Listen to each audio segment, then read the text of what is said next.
안녕하세요. 안녕하세요. 반갑습니다. 반갑습니다. 사랑합니다. 어느덧 2월이 됐습니다. 지난 한 달이 금세 지나가 버린 것 같은 느낌이고, 또 1년에 한 쪽이 또 훌쩍 지나가 버린 느낌을 지울 수가 없습니다. 아침 시간에도 말씀드렸는데, 내일이 입춘이거든요. 봄이 옵니다. 그런데 항상 그 입춘 때가 되면 시샘하는 추위도 한번 온다고 합니다. 입춘 절기에 이번 한 주간에 좀 감추위가 한번 있을 거라고 예상이 되어져 있습니다. 감기들 조심하시고, 이번 추위 끝나고 나면 진짜 봄이 올 것 같습니다. 아무리 추워도, 아무리 눈이 많이 내려도 하나님이 정하신 섭리 막을 수 없고, 봄이 오는 것을 해방할 수 없습니다. 그 어떤 바람이 불고 태파가 우리를 막더라도 하나님이 정하신 길, 하나님이 인도하시는 그 길을 누구도 꺾을 수 없고 막을 수 없음을 다시 한번 인정합니다. 하나님 앞에 담대히 살아가시고 힘차게 살아가시는 성도 되시기를 간절히 바랍니다. 네. 오늘 구약의 인물을 통해서 묵상하고 공부하기를 원하는데, 너무나 잘 아는 사람, 선지자 하면 떠오르는 사람 누구죠? 바뀌네요. 의견이 나눠지면 안 되는데, 선지자 하면 누구? 엘리야. 선지자 하면 또 엘리야를 떠올리신 게 더 맞아요. 왜냐하면 구약 성경을 흔히 율법과 선지자라고 얘기하는데, 율법 하면 모세, 선지자 하면 엘리야, 이렇게 두 사람을 꼽는 것이 성경적 전통입니다. 그래서 예수님께서 모양이 변하시는 그 산이 어디였는지는 변화산이라고 우리가 부르는 그 산에 오르셨을 때 갑자기 그냥 하늘이 막 변하더니 누가 나타났어요? 모세와 엘리야가 나타나서 예수님과 대화를 하는 장면을 이 세 명의 제자들이 목격을 합니다. 너무나 영광스럽고 너무나 황홀했죠. 그래서 베드로가 너무 기쁜 나머지, 이곳에 내가 토막 셋을 지탈니까 내려가지 말고 여기서 그냥 같이 그냥 계속 삽시다. 이곳이 천국입니다. 라고 했던데, 오히려 하나님의 뜻은 너희는 오히려 저의 말을 들으라 하시면서 모세와 엘리야 다 사라지게 하셨어요. 누구만 남아요? 예수님만 남게 하셨어요. 모세와 엘리야, 즉 구약 성경에서 주어져 있던 모든 것들이 누구로? 예수 그리스도로 연결되어지는 것을 보여주는 환상입니다. 그분들이, 모세와 엘리야가 훌륭했지만 그들을 통해서 하나님의 놀라운 섭리와 위대한 말씀들이 전파되었지만 그 모든 것들은 다 지나가고 그리스도를 통해서 나타나게 하시는 하나님의 새로운 기준이 성되고 새로운 길이 열리게 되는 것을 보여주는 그 환상이었어요. 그래서 베드로는 자기의 서신서에 이 환상에 대해서 너무나 감격스러워서 기록해주는 부분도 나타나 있습니다. 자, 그 엘리야입니다.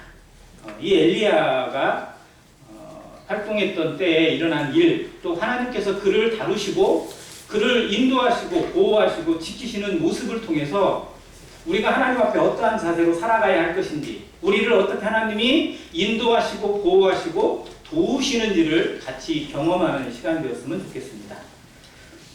열왕기상 17장 보시겠습니다.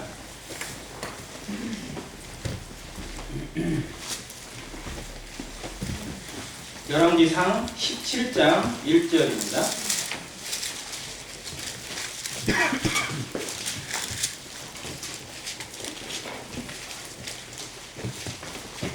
읽겠습니다. 길르앗에 울거하는 자 중에 디셉 사람 엘리야가 아합에게 말하되, 내가 섬기는 이스라엘의 하나님 여호와께서 살아계심을 두고 맹세하노니 내 말이 없으면 수년 동안 비도 이슬도 있지 아니하리라 하니라. 여호와의 말씀이 엘리야에게 임하여 이르시되, 너는 여기서 떠나 동쪽으로 가서 요단 앞 그리 시냇가에 숨고 그 시냇물을 마시라. 내가 까마귀들에게 명령하여 거기서 너를 먹이게 하리라. 5절과 6절 같이 읽겠습니다. 시작. 그가 여호와의 말씀과 같이 하여 곧 가서 요단 앞 그리 시냇가에 머물매 까마귀들이 아침에도 떡과 고기를 저녁에도 떡과 고기를 가져왔고 그가 시냇물을 마셨으나. 땅에 엘리야가 처음 등장하는 대목입니다.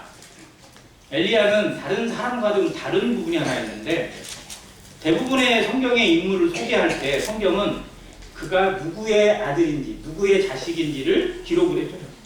근데 엘리야는 아버지가 안 나옵니다. 대부분의 선지자들도 아버지가 대부분 기록되어 있어요.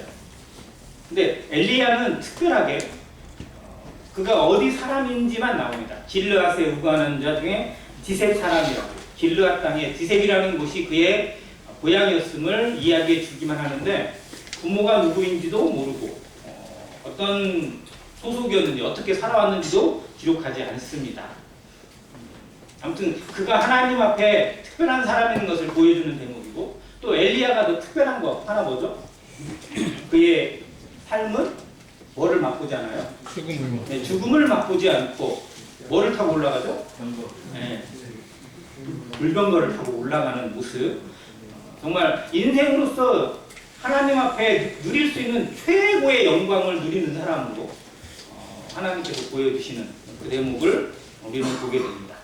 자, 그런데 엘리야 하면 제일 많이 떠올리는 것이 크게 두 가지예요.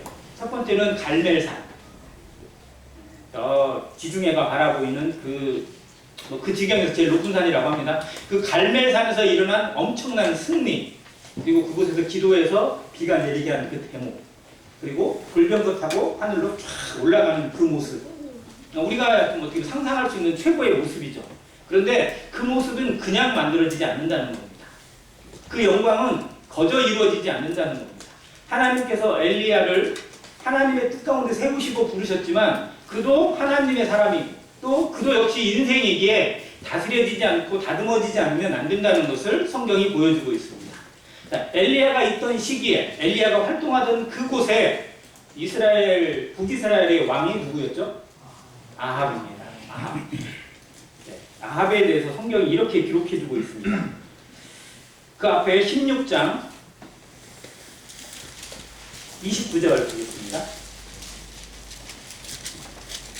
유다의 아사왕 제38년에 오므리의 아들 아합이 이스라엘의 왕이 되니라. 오므리의 아들 아합이 사마리아에서 22년 동안 이스라엘을 다스리니라. 30절 같이 읽습니다. 시작.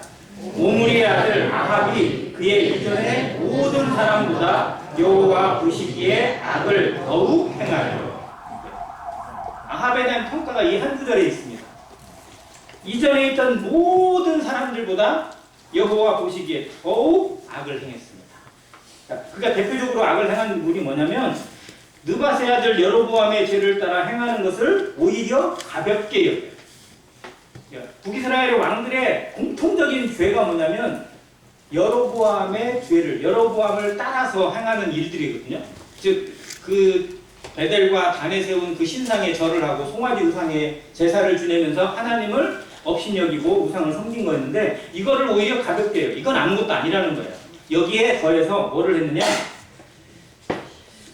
뒤에 나옵니다. 시돈 사람의 왕 엣발의 딸 이세벨, 그 유명한 이세벨이죠. 이세벨을 뭘로 삼고? 아내로 삼고 가서 바알을 섬겨 예배하고 32절 사마리아에 건축한 바알의 신전 안에 바알을 위하여 제단을 쌓으며 또 아세라상을 만들었으니 그는 그 이전에 이스라엘의 모든 왕보다 심히 이스라엘 하나님 여호와를 노하시게 하였다. 남들이 한 건 아무것도 아니라는 거예요. 그 전에 왕들이 했던 것은 정말 세발의 피였어요. 아합은 모든 것을 더해서 난리를 치고 그 이스라엘 땅으로 하여금 황폐하게 만든 장본인입니다. 그래서 하나님을 거역한 왕의 대명사가 되어버렸어요. 근데 제가 생각할 때는 아합보다 더한 왕도 분명 있을 것 같거든요. 근데 아합하면 하나님을 거역하고 우상 숭배의 대명사로 보여지게 됩니다. 왜냐하면 이세벨을 통해서 이 바알 신을 이스라엘 땅에 다 퍼지게 만든 장본인이에요. 이세벨은 그 위에 있는 시돈 땅의 공주입니다. 공주. 엣발의 딸인데 그 엣발의 딸을 자기의 아내로 삼았다는 것. 왜 거기와 결혼을 했을까? 왜 그 나라와 이 혼인 관계를 맺게 됐을까? 예로부터 한 나라가 혼인 관계를 맺는 건 대부분 어떤 의미가 있죠? 약간의 동맹 관계. 그 힘을 이용하고, 즉 이 북이스라엘을 차지하긴 했지만 왕이 되긴 했지만 그의 아버지가 시므리인데요. 시므리는 원래 왕자가 아니라 군대 장관입니다. 장군이에요. 근데 다른 장군이 두 명의 장군이 있었는데 하나는 오므리가 있고 시므리가 있는데 시므리가 먼저 반역을 일으켜서 왕을 죽여버렸어요. 얘가 반역을 일으켰다는 얘기를 듣고 다른 사람들이 야 쟤는 마음에 안 들어. 우리가 다른 사람 세울 거야 라고 세운 게 오므리예요. 이 둘이 싸워요. 두 군대 장관이 싸우는 거죠. 그리고 누가 이겨요? 오므리가 이깁니다. 7일 만에 끝내요. 근데 7일 만에 끝내고 왕이 될 수 있었는데 이 사람들이 야 그래도 지가 장군이었지 왕은 아닌데 제가 다르신 거는 그래가지고 또 다른 반역이 일어나서 다분이라는 사람을 왕으로 세웠어요. 제가 보기엔 왕족이에요. 왕의 어떤 혈통이 있는 왕족을 세운 사람들이 또 나타나서 다분이를 왕으로 한 사람도 있고 오므리를 왕으로 한 사람들이 또 있어요. 즉 그 나라가 오므리 왕조가 이루어지고 거기서부터 실제로 오므리 아합 뒤에 있는 아들들까지 해가지고 4대가 왕을 쭉 이어지는 가장 북이스라엘에 대한 긴 왕조가 이루어지는데 이때 이 오므리는 자기의 세력이 강하지 못하다는 것, 자기가 힘의 기반이 약하다는 걸 알고 어떻게든 외부 세력을 좀 끌어들이게 됩니다. 그렇게 해서 결탁을 한 게 뭐냐면 시돈에 있던 엣바를 자기의 편으로 끌어들이면서 자기 아들하고 그쪽에 딸하고 결혼을 시켜버린 거예요. 그리고 와서 땅을 또 옮겼는데 사마리아 땅. 이 사람은 이제 다른 사람에게 상을 샀어요. 그리고 그 성을 새로운 도읍으로 정합니다. 그러니까 자기 왕조를 새로 세우겠다는 거예요. 대부분 반역을 해서 나라를 세우면 첫 번째 학문이 뭐냐면 그 왕족을 씨를 멸하는 거예요. 그래서 이시조선이 생겼을 때 왕씨대로 다 두겠어요. 네, 그냥 왕씨라는 이름으로 죽였어요. 그래서 왕씨들이 살기 위해서 삿갓 쓰고 숨없습니다. 그래서 뭔 씨가 됐어요? 네, 전씨가 됐어요. 왕씨에 삿갓을 써가지고 전씨가 되고 거기에 전 붙여서 김씨가 되고 이렇게 성을 바꿨다고 합니다. 아무튼 이게 역사예요. 그리고 도읍을 어떻게 해요? 옮겨버려요. 그래서 원래는 개경이 도읍이었는데 한양으로 옮기게 된 거죠. 이런 역사가 있는 것처럼 오므리도 수도를 옮겨버리고 또 자기의 좀 도움이 될 만한 그런 사람들을 편을 끌어들여서 그런데 그 편을 끌어들인 게 하필이면 바알 숭배의 본거지. 바알 신당. 이름도 엣바알이에요. 아버지 그 왕의 이름이 엣바알이에요. 그러니까 바알의 추종자고 바알 신의 그냥 아들인 거예요. 그 신을 결탁을 하다 보니 공주가 시집을 오면서 그냥 온 게 아니라 바알 신을 그냥 그대로 짊어지고 왔어요. 그래서 아내를 이쁘게 하려고 아내의 마음을 기쁘게 하려고 바알 신상들을 지어주고 산당 세우고 거기에 심지어 그 도성에도 바알의 신전을 세워놓고 산당을 세우고 아세라의 목상까지 세웁니다. 그리고 모든 백성으로 섬기하는 거예요. 하나님을 섬기는 금송아지는 그대로 있고 거기에다가 바알신까지 세우는 신상들을 따로 세워서 난리를 치게 해요. 정말 백성들이 하나님에 대해서는 이만큼도 생각할 겨를을 두지 않고 무너지게 만들어버립니다. 그때 하나님이 엘리야를 부르셨어요. 엘리야가 세워진 이 시기는 이스라엘 역사 가운데 가장 암담한 시기입니다. 백성들의 마음이 가장 하나님에서 멀어져 있던 시기예요. 자기만 생각하고 우상을 섬기는 것이 일도 아닌 것처럼 죄도 아닌 것처럼 여겨지는 시기예요. 지금 이 시대와 비슷합니다. 사람들의 마음이 너무 혼탁해져 가지고 죄를 죄로 여기지 않아요. 이게 잘못했다고 생각하지 않아요. 당연하다고 여겨요. 왜? 내 마음이 안 드는 거니까. 내가 우선이니까. 내 기준에 안 맞으면 그냥 마음대로 쳐내도 되고 때려도 되고 죽여도 상관없는 것처럼 살아가는 시대. 요즘 시대에 한때는 가장 인기 직종이었는데 사람들이 딱 하면 직업 순위에서 1번이었는데 지금은 저 뒤로 밀려난 직업이 하나 있어요.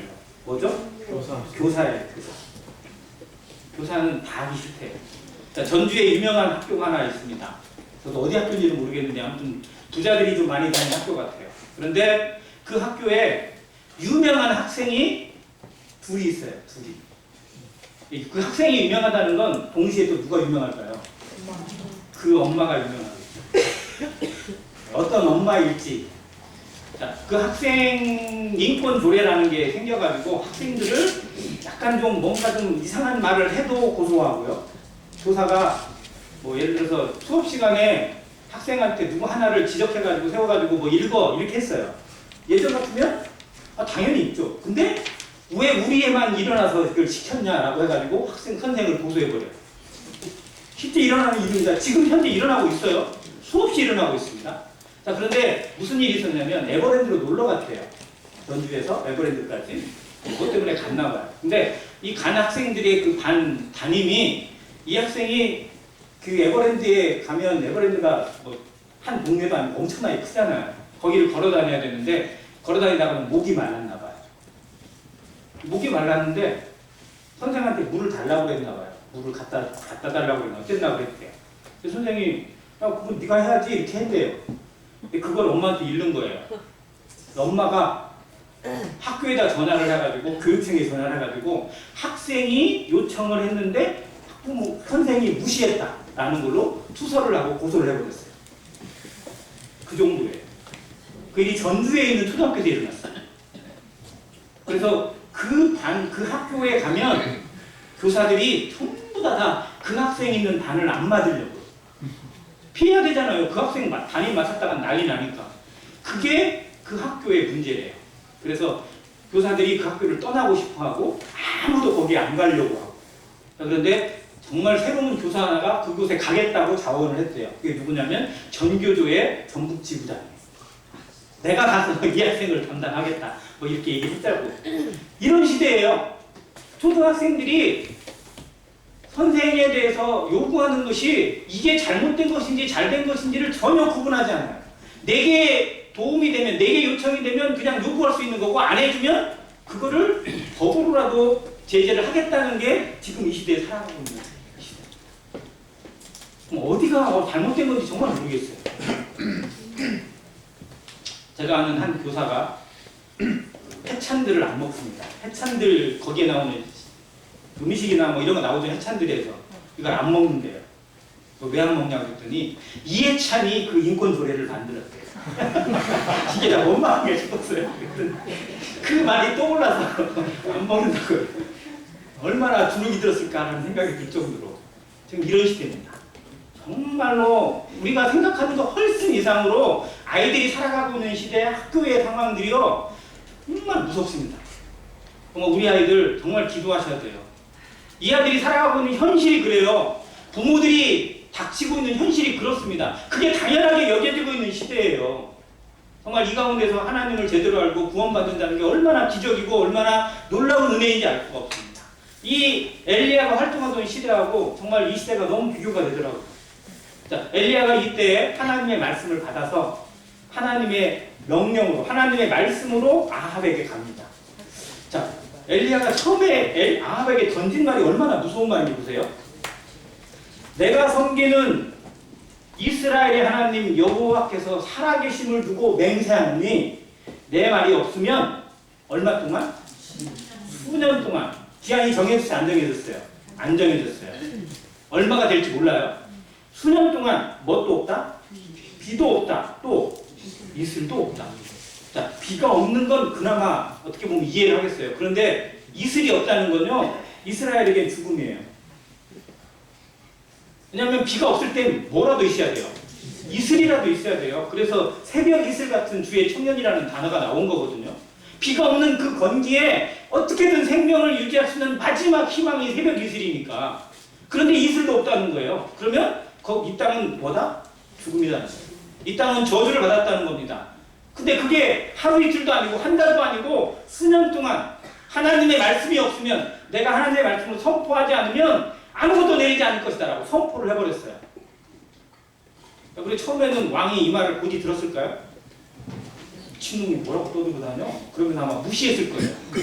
그리고 엘리야는 하나님에게 부름받아서 그리 시내가로 가서 숨습니다. 그곳에서 하나님의 뜻대로 인도함을 받고 성장하고 연단을 받아요. 그런데 정말 그 말 그대로, 하나님의 말씀 그대로 그 땅에 비도 내리지 않고 이슬도 내리지 않는 시기가 계속됩니다. 왕이 난리가 났어요. 누구를 찾겠어요? 엘리야를 엘리야를 데려와. 산채로 잡아와라. 어떻게든 추적해서 잡아와라. 지금 같으면 CCTV 통해가지고 뭐 엘리야가 어디로 갔는지 행적을 추적했을 건데 당시에는 아무튼 사람 풀어서 어디에 숨었는지 어디에 있는지 찾아내라 난리가 났을 겁니다. 하나님이 감추셔서 하나님이 숨기셔서 머무는 이 시간 동안 이루어지는 일들이 두 가지 사건이 일어납니다. 엘리야가 그 비가 없는 기간 동안에 이루어지는 일이 뭐냐면 첫 번째가 그리시네 가고 두 번째가 사르밧 과부의 집에서 머무는 시간이에요. 자, 이 기간 동안 엘리야가 어떻게 하나님 앞에 다스림지고 또 연단받았는지를 생각해 보기로 합니다. 자, 그리시네가라는 요단강의 지류라고 알려져 있습니다. 그 물이 흘러서 요단강으로 들어가는지 요단강에서 흘러나오는지는 알 수 없지만 큰 강이 아니에요. 큰 물이 아니라 그냥 시내예요, 시내. 또랑 같은 그런 데입니다. 자, 그곳에 동굴들이 많대요. 이 유대 지경은요, 아무튼 동굴들이 참 되게 많아요. 사막한 게 많아가지고. 그 동굴들에 숨어 있다 보니까 제대로 못 찾는 거겠죠. 자, 그곳에서 그 물을 마시면서 음식은 누가 갖다 줘요?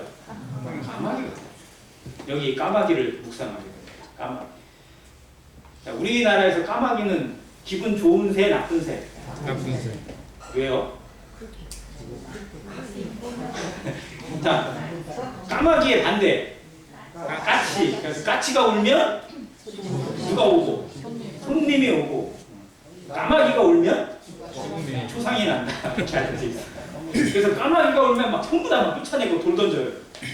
자, 까마귀를 흉조라고 합니다. 흉조. 자, 왜 까마귀는 흉조가 됐을까? 일단은 제가 보기에는요, 기분 나빠요. 너무 다 시커매. 까치는 그 까만 속에 하얀색이 이렇게 탁탁 들어서 좀 어떻게 보면 조화가 있거든요. 그러니까 좀 이뻐 보이는데 까마귀는 일단 생긴 자체가 시커매가지고 너무 시커매가지고 일단 기분 나쁘고 또 울음소리가 좀 약간 좀 그렇게 들리는 것 같아요. 자, 그래서 심지어는 우리가 하는 농담 중에 뭔가를 좀 잘 잊어먹고 건망증이 심한 사람한테 까마귀 먹느냐고 좋은 쪽으로 사용이 안 돼요. 자, 그리고 까마귀의 특징 로드킬이라고 우리가 알고 있는 길 가다가 고양이를 치든지 개를 치든지 그 죽은 시체들 우리가 주로 봤을 겁니다. 정말 비참해요. 그 시체들 주로 누가 치워요? 까마귀들이.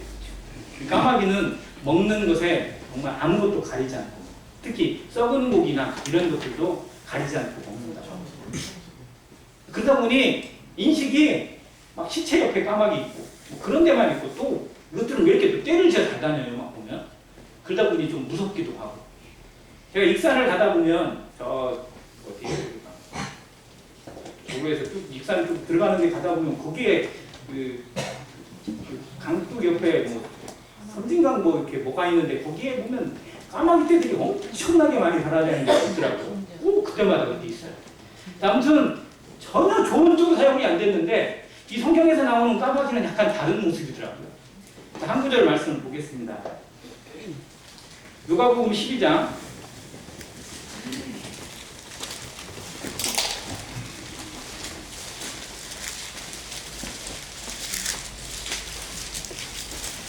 24절 읽겠습니다. 같이 읽겠습니다. 누가복음 12장 24절 시작. 까마귀를 생각하라. 심지도 아니하고 거두지도 아니하며 골방도 없고 창고도 없으되 하나님이 기르시나니 너희는 새보다 얼마나 더 귀하냐. 성경이 까마귀를 하나님의 은혜와 하나님의 보호하심을 사용하는 도구로 사용하세요. 까마귀를 생각하라는 거예요. 가장 하찮은 미물처럼 사람들에게 저주를 받고 손가락질 받는 그 까마귀 심지도 않고 거두지도 않습니다. 뭘 모으지도 않아요. 창고도 없습니다. 그런데 누가 기르신다고요? 하나님이 기르신다는 거예요. 그런 공중에 있는 새들도 아무 의미가 없고 쓰잘데기 없고 사람들에게 조롱거리가 되고 저주거리가 되고 있는 까마귀 같은 새들도 하나님이 먹이시는데 하나님이 기르시는데 하물며 너희일까 보냐. 걱정하지 말아라. 우리는 까마귀보다 더 귀하죠. 까마귀보다 못하다고 생각하는 인생 있으세요? 그러면 까마귀보다 못하다고 여겨지는 형제자매가 있으세요? 우리는 가치를 알아야 됩니다. 우리의 가치를. 그리고 나의 가치를 알 뿐만 아니라 다른 지체들의 가치도 같이 알아야 돼요. 우리는 얼마나 존귀한 자들인지, 얼마나 사랑을 입은 자들인지 까마귀를 통해 생각하게 하십니다. 욥기서 말씀이나 또 다른 구약에 있는 말씀에서 보면 시편 147편에 나오네요. 하나님께서 까마귀 소리, 까마귀 새끼의 울음을 들으신다. 까마귀는 자기만 생각하는 새라고 알려져 있습니다. 철저히 이기적이래요. 그래서 새끼가 조금 크잖아요. 그러면 걷어 차버린다고 합니다. 적어도 좀 어미 새면 새끼가 좀 제대로 좀 될 때까지는 막 기르고 양육하고 보양하는 게 당연한 거 아니겠어요? 그게 어떻게 모성 본능이잖아요. 그런데 새끼가 제대로 날기도 전에 걷어 차버리고 궁대도 쫓아내버린 거예요. 그리고 그러니까 까마귀는 더 열심히 발버둥 치면서 날아가려고 연습하고 할 수밖에 없대요. 걷어 차버리니까. 그런데 그 까마귀 새끼의 울음을 하나님이 들으신다고 성경이 기록해 있어요. 우리의 기도, 때로는 버림받는 것 같고 때로는 외면당하는 것 같고 누구도 들어주지 않는 것 같은 기도지만요, 하나님은 그 신음소리까지, 그 눈물까지 다 기억하시고 들으십니다. 까마귀 새끼의 울음소리도 들으시는 하나님께서 성도들의 울음, 그 자녀의 울음소리를 왜 듣지 않으시겠어요? 우리가 하나님 믿는 하나님, 우리가 의지하는 하나님 앞에 정말 간절하게 엎드리시고 간구하시기 바랍니다. 남들은 몰라도, 사람들은 외면해도 하나님은 끝까지 들으시고 우리의 모든 것을 가장 좋은 길로 인도하시는 하나님이라는 사실을 믿고 기도하시는 성도 되시기를 간절히 바랍니다. 까마귀를 통해서 몇 가지만 묵상해 봤습니다. 자, 그 까마귀는 철저히 이기적이라고 했어요. 자기 새끼도 안 먹이는데 다른 사람을 먹인다? 이해돼야 안 돼요. 말이 안 되는 겁니다. 자, 그런데 하나님께서 이 엘리야를 거기에 숨게 하시고 물은 그 시냇물을 마셔라. 그런데 내가 먹을 것은 누구를 통해서 주겠다? 까마귀를 통해서 주겠다. 이 사람의 이해로는 이해가 안 돼요. 다른 새가 갖다 준다고 하면 혹시 모르겠어요. 그나마 말 잘 듣는 새니까. 그런데 까마귀는 절대적으로 이기적이고 자기만 생각하고 먹을 것을 저장하지도 않아요. 남겨두지도 않아요. 그냥 그 자리에서 먹고 말아요. 왜? 썩은 것도 먹으니까. 그런데 그런 까마귀가 먹을 것을 가져와서 남을 채워주고 사람을 먹인다? 이해가 안 되는 일이에요. 그런데 하나님이 하세요. 그래서 초창기의 믿음의 선진들 중에 혹은 지금 우리 모임에도 정말 어려운 시절을 살던 사역자들이 가끔 정말 먹을 것이 없고 쌀에 다 떨어졌는데 어느 날 아침에 딱 문을 열고 나왔더니 까마귀가 왔다 갔대요. 그런 간증 들어보신 적 있죠? 네. 갑자기 정말 쌀이 다 떨어졌고 아무 먹을 것이 없는데 대문을 딱 열었더니 갑자기 요만한 주머니에, 요만한 붓다리에, 요만한 잘기에 누가 쌀을 갖다 놨대요. 누가 갖다 놨는지 끝내 모르겠대요. 누군가 갖다 놨겠죠. 그래서 하나님이 까마귀를 통해 보내주셨구나 라고 그렇게 간증하시는 간증들을 들은 적이 있습니다. 자, 그래서 정말 이 까마귀를 통해서 먹이시는 하나님, 먹을 것이 전혀 없는 그곳 광야에서, 먹을 것이 아무것도 없는 그곳에서 엘리야는 오직 하나님의 음성만, 하나님의 말씀만 붙들고 기다립니다. 근데 아침에도 까마귀가 뭐와 뭐를 가져와요? 떡과 고기를. 떡만 갖다 주면 혹시 영양실조 걸릴까 봐 고기까지 겸해서 갖다 주고, 자, 그리고 옆에 있는 시냇물을 마십니다. 또 아침에 먹고 배고프니까 저녁에도 떡과 고기를 가져와. 자, 어떤 날은 빼먹고 어떤 날은 먹고 막 이랬을까요? 아니에요. 정말 너무 규칙적으로 마치 제비가 자기 새끼 먹이듯이 정말 일정한 시간을 두고 끊임없이 가져다주는 까마귀들을 바라보면서 엘리야는 무슨 생각이 들어요? 내 인생은 누구의 것이다? 하나님의 것이다. 내가 살아가는 이 길은 오직 하나님의 것이다. 하나님이 내 삶을 주장하신다. 하나님의 손에 내 인생이 달려있다는 걸 하루하루 경험합니다. 자, 마치 이스라엘 백성들이 광야에서 뭐를 먹은 것처럼 만나를 먹은 것처럼 아침에 일어나 보면 자기의 천막 앞에, 자기의 장막 앞에 만나가 수북히 쌓여있어요. 걷어서 하루 식량을 합니다. 내일 것을 남겨두지 않았어요. 안식일 날을 제외하고는 정말 그날 먹는 그날만. 혹시라도 내일은 좀 푹 쉬어야겠다라고 이틀치를 쏘아하면 어떻게 돼요? 그대로 썩어서 냄새만 나게 하시고. 자, 그래서 우리의 살아가는 양식, 우리의 모든 것들은요, 이 부지런함 속에서 이루어집니다. 매일매일 반복되는 것 같지만 이게 은혜고요. 이게 살아가는 진리의 능력이에요. 하나님의 말씀을 묵상하는 것이나 하나님 앞에 기도하는 것이나 규칙적으로 일정한 시간을 두고 늘 하는 습관이 우리를 정말 살찌게 만들고 하나님 앞에 건강하게 영적으로 든든하게 세워가는 통로가 된다는 것을 잊지 마시기 바랍니다. 까마귀 고기를 통해서 까마귀가 주는 음식을 통해서 하루하루 살아갔던 엘리야처럼 하나님이 위에서 공급하시는 그 능력과 그 성령의 단맛으로 성령이 주시는 그 말씀과 그 기도와 그 평강으로 우리가 채워지지 않으면 우리는 버틸 수 없어요. 이 험한 세상 가운데 온전한 삶을 살아갈 수 없고 하나님께 영광이 아니라 오히려 하나님의 이름을 모독할 수밖에 없고 부끄러움을 끼칠 수밖에 없는 존재들이라는 걸 잊지 말아야 됩니다. 그래서 매일매일이 은혜다. 매일매일이 기적이다. 내가 살아가는 하루하루를 통해서 하나님이 나를 어떻게 붙들고 계시고 어떻게 이끌어 가시는지를 경험하는 그 글이 시내가입니다. 이 삶을 우리 삶에서 늘 경험하시기 바랍니다. 그리고 동시에 거기에 쭉 지나고 났는데 까마귀들은 여전히 갖다 주는데 뭐가 떨어져가요? 까마귀는 어디서 가져오는지 모르겠어요. 먹을 것이 어디서 나는지. 근데 정말 하나님이 공급하시니까 무한정 되는 것 같아요. 성도들이 누군가를 섬기고 공양하고 구제하고 또 돕는 모습을 보면요. 부자가 섬기는 게 많을까요? 아니면 정말 가난하고 힘든 사람이 섬기는 게 더 많을까요? 정말 없는 사람이 더 섬기고요. 정말 없는 중에서 더 풍성한 어떤 은혜를 베푸시는 것을 많이 봅니다. 이 교회에 100억짜리 자산가가 들어오고 뭐 큰 사업을 하는 사업가가 여기 구도자로 와가지고 구원받으면 좋겠죠. 근데 하나님은 그 방법을 원하지 않고요. 정말 없는 중에서 극심한 가운데서도 오히려 풍성한 은혜를 더하시는 하나님이신 것을 믿으시기 바랍니다. 많아야 섬기는 게 아니고요. 많아야 헌신하는 게 아니고 우리 마음이 채워지면 헌신하고 우리 마음이 채워지면 드리는 거예요. 이게 하나님의 은혜이고 하나님의 섭리입니다. 자, 그런데 놀라운 건 까마귀는 여전히 음식과 고기를 가져다 주는데 점점 떨어져 가는 게 있어요. 시냇가에 물이 떨어져요. 왜요? 비가 안 오니까. 너무 당연한 거 아니겠어요? 물이 점점 떨어져요. 물이 이제 떠먹을 물이 없어요. 그러면 엘리야의 마음이 어떨까요? 어제보다 더 빠졌네? 오늘은 흐르지도 않네?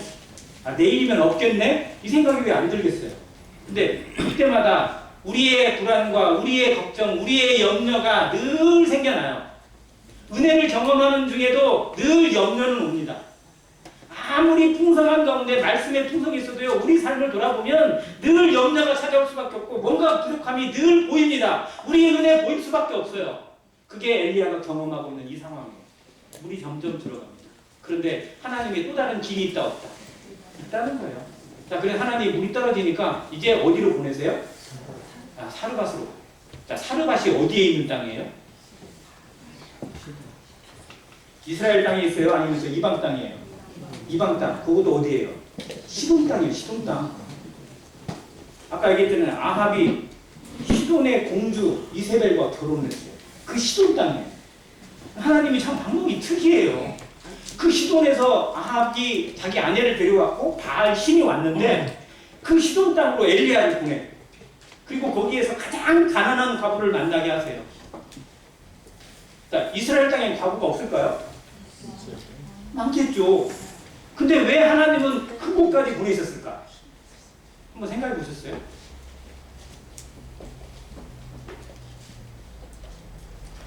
저는 그 아합이 데려온 우상, 바알신을 아무것도 아닌 것을 드러내시는 하나님의 방법이고 그 극심하게 우상의 땅에 하나님을 경외하고 하나님의 마음을 알아가고자 하는 가난한 마음을 가진 한 여인을 불쌍히 여기시고 그 이방 여인을 불쌍히 여기신 하나님의 마음이 엘리야를 그곳까지 보내셔서 하나님이 누구신지 하나님이 어떻게 말씀하신지를 듣게 하시고 하나님이 구원자이심을 하나님이 생명의 주관자이심을 알게 하시는 기적을 베푸시는 거예요.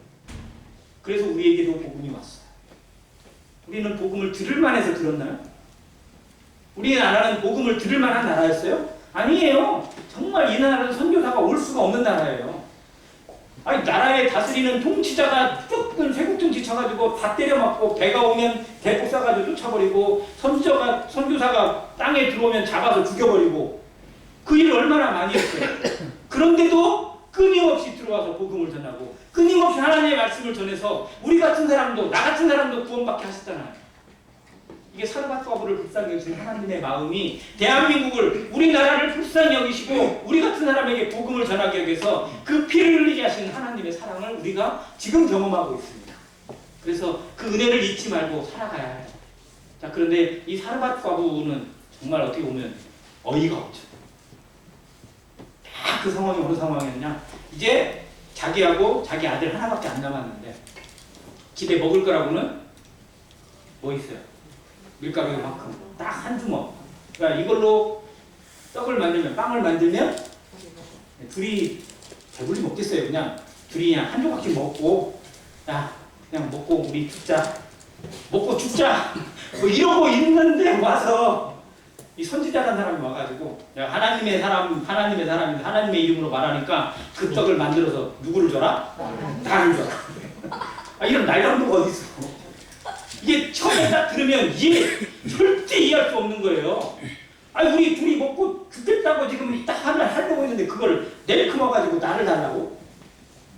이게 말이 안 되는 거잖아요. 정말 하나님 어떻게 이렇게 매정할 수가 있고 이렇게 무정할 수가 있어요? 근데 가끔 하나님이 우리에게 그렇게 하실 때가 있더라고요.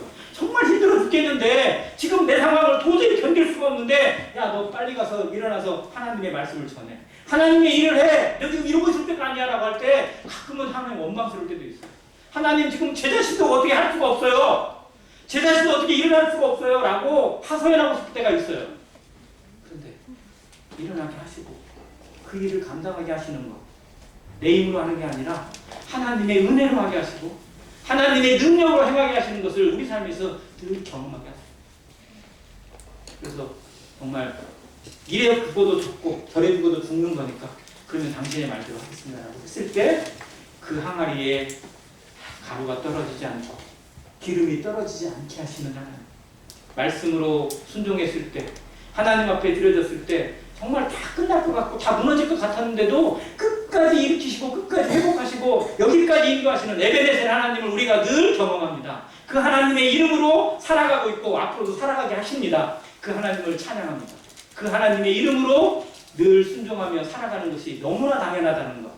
그리고 내 삶을 하나님이 이만큼이라도 사용하셔서 여기까지 이르게 하시고 앞으로도 사용하실 것에 대해서 감사가 있음을 다시 한번 고백을 드립니다. 성도들 삶에 이 감사가 있고 이 순종이 늘 나타나시기를 주님의 이름으로 간절히 기도합니다.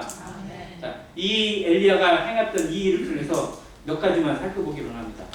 자, 말씀에 붙들려 살아간다는 것, 선지자로 살아간다는 것, 하나님의 사명으로 살아간다는 것이 무엇을 의미할까? 첫 번째는 내려놓음입니다. 엘리야는 자기의 생각이 이만큼도 나타나지 않았어요. 그저 말씀하신 대로. 자, 그래서 열왕기상 17장에는 여호와의 말씀이 엘리야에게 임하여 이르시되가 두 번이 반복되어 있습니다. 즉 그리 시냇가로 내려갈 때도 이 말씀이 있고요. 사르밧 과부에게 갈 때도 이 말씀이 기록되어 있어요. 그걸 계산해보면 자기의 머리로 생각해보면 절대 할 수가 없는 순종인데 하나님의 말씀 앞에 자기를 내려놓고 비우고 그대로 순종합니다. 그래서 내 머리로 생각해서 아 이건 안 될 것 같은데요, 이건 어쩔 것 같은데요가 아니라 하나님 말씀하시면 네 하고 이르는 모습, 내려놓음의 모습을 엘리야가 보여주고 있습니다. 두 번째는 자기 부인과 의탁입니다. 내려놓음과 비슷한데 나를 부인하는 거예요. 제자의 자세, 저희가 지난주에 공부를 했는데 제자의 자세 첫 번째가 뭐라고요?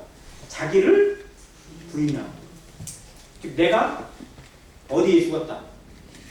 그리스도와 함께 십자가에 못 박혀 죽었다라는 걸 인정하는 것. 내가 죽었고 그리스도와 함께 다시 살아난 새 생명으로 사는 존재다라는 걸 예배 시간에만 주일날 한 번만 인정하면 될까요? 아니, 이걸 매 순간 우리의 삶에서 기도할 때마다, 말씀을 대할 때마다, 어려운 일이 생길 때마다, 정말 엎드릴 때마다 인정하는 것. 매일 아침에도 고기 음식을 먹고 저녁에도 고기를 받았을 때마다 엘리야는 이거를 인정했어. 내가 구한 게 하나도 없어요. 내가 얻고자 노력한 게 없는데도 하나님이 공급해 주시는 그것을 경험하면서 정말 내가 할 수 있는 것이 아무것도 없다. 그러나 하나님은 이루신다라는 것. 이걸 인정합니다. 의탁합니다. 이것을 배웠어요. 세 번째는 하나님만 바라보는 것입니다. 다른 것을 바라봐서 다른 것이 눈에 들어오기 시작하면 우리의 시선에 먹구름이 끼게 되어 있습니다. 우리는 너무 감사해서 화장실 들어갈 때와 나올 때 마음이 너무 바뀌어요. 예배 시간에 그렇게 좋았는데, 그렇게 충만했는데, 그렇게 감사가 넘쳤는데, 주여 감사합니다 했는데, 밖에 나가다가 조금 뭐 기분 나쁜 일 만나면 어떻게 되냐면 갑자기 돌변해요. 입에서 막 욕 나가고, 막 입에서 막 화가 나고, 어떻게 할 수가 없어요. 우리는 언제든지 그럴 수 있습니다. 그래서 누구만? 하나님만 바라볼 때, 하나님만 내 눈에 들어오게 될 때, 그래서 다른 것들이 내 눈에 들어오지 않도록 기도해야 돼요. 다른 것들이 내 눈을 사로잡지 않고 내 마음을 붙잡지 않도록 기도해야 됩니다. 얼마나 우리가 감사한지, 우리의 삶이 얼마나 시시때때로 변하는지 우리가 스스로 인정해야 돼요. 늘 믿음에 서 있을 것 같고, 늘 충만해 있을 것 같고, 늘 헌신의 자세를 잃지 않을 것 같고, 늘 봉사할 것 같은데도 우리 그러지 못할 때 늘 나타납니다. 어떻게 저럴 수 있어? 라는 말. 우리가 한두 번 들은 게 아니잖아요. 나 역시 마찬가지고, 우리 마찬가지고. 신앙 장담해서도 안 되고, 자랑해서도 안 되고, 하나님이 이끄시고, 하나님이 붙드셔서 우리가 그나마 여기에 이런 모습으로 섬기고 있는 것이지. 한번 생각해보세요. 한 달 동안 모임에 나오지 않고, 한 달 동안 다른 곳에 가 있다고 생각해보세요. 그러면 우리의 신앙이 여전할 것 같으세요? 절대 그렇죠. 정말 우리가 하루하루 이만 하나님 앞에 교제하고, 하나님 앞에 성도들과 교제하고, 모여서 같이 얼굴 보고 서로 예배드리고, 이 모습 속에서 정말 그나마 이렇게 지켜나갈 수 있게 하신 것. 그래서 그 와중에도 늘 내 시선을 빼앗는 것들, 내 마음을 사로잡는 것들이 늘 나타나기 마련이지만, 그래도 하나님만 보고자 하는 마음으로, 하나님만 바라보겠다는 그 마음으로 살아가는 성도들이 되시기를 다시 한번 주님의 이름으로 간절히 기도합니다. 마지막입니다. 채움과 비움입니다. 아까 얘기 드린 거예요. 늘 채워져요. 하나님이 은혜로 채워주시는 걸 늘 경험합니다. 그런데 동시에 뭣도 있어요? 비워지는 것, 줄어드는 것도 있습니다. 우리 눈에 보여요. 이게 늘 반복입니다. 늘 모든 것이 다 채워지고 온전하게 채워졌으면 얼마나 좋겠어요. 그런데 그러면 우리 그만해져요. 늘 비워지는 게 있고, 부족한 게 있고, 늘 안 되는 것이 눈에 보여요. 나는 왜 이 모양일까? 왜 저 정도는 저러고 있지? 왜 우리 교회는 이래? 이런 것들이 눈에 보여요. 보일 수밖에 없어요. 그런데 그게 기도 제목이어야 돼요. 그게 판단이나 원망이 아니라 기도의 제목이길 바랍니다. 그래서 하나님께서 나의 연약을 보게 하시고, 다른 성도의 연약도 감사할 수 있는 온유함을 내게 주시기를 기도하시길 바랍니다. 나의 연약을 바라보지 못하면 다른 사람의 연약을 품어줄 수가 없어요. 그래서 우리 주님이 모든 것이 충만하신 하나님께서 신의 육신을 입고 이 땅에 오셨어요. 가장 약한 모습으로 오셨고, 사람의 모양으로 오셨어요. 왜? 사람들을 품으시기 위해서. 히브리서에 이렇게 기록되어 있습니다. 그가 아들이시라도 받으신 고난으로 순종함을 배웠다고 기록되어 있어요. 그가 아들이시지만, 우리가 하나님의 자녀이지만요, 고난을 통해서 순종을 배우게 하십니다. 우리의 약함을 보게 하시고, 우리의 연약을 늘 바라보게 하세요. 그게 잘못된 게 아니라 그럴 수밖에 없어요. 그런데 그곳에 은혜가 있고, 그곳에 다시 하나님이 채워가시는 충만이 있고, 연단이 있어요. 그렇게 다스리시는 하나님을 통해서 진짜 엘리야가 다듬어져요. 우리가 하나님의 그릇으로, 하나님께서 들어 사용하실 만한, 그래서 때가 되었을 때 하나님이 부르셔서 이제 가라. 먼저 아합에게 나아가서 뭐야, 하나님이 신인지 바알이 신인지 한번 결판을 내보자 라고 갈멜산 전투가 이루어지게 하십니다. 우리 삶에 우리를 들어 사용하시는 때가 반드시 옵니다. 지금 어쩌면 사용하시고 있는지도 몰라요. 그런데 그 모든 와중에 이 훈련을 거치지 않으면 안 됩니다. 늘 우리 삶을 채워주시는 동시에 우리의 연약을 보게 하시고, 없어지는 것, 부족한 것, 늘 잘못된 것들을 바라보게 하시는 그 하나님의 마음을 늘 경험하면서 정말 더 다듬어져 가고 더 채워져 가는 은혜를 누리는 안행교회 성도 되시기를 간절히 바랍니다. 감사합니다.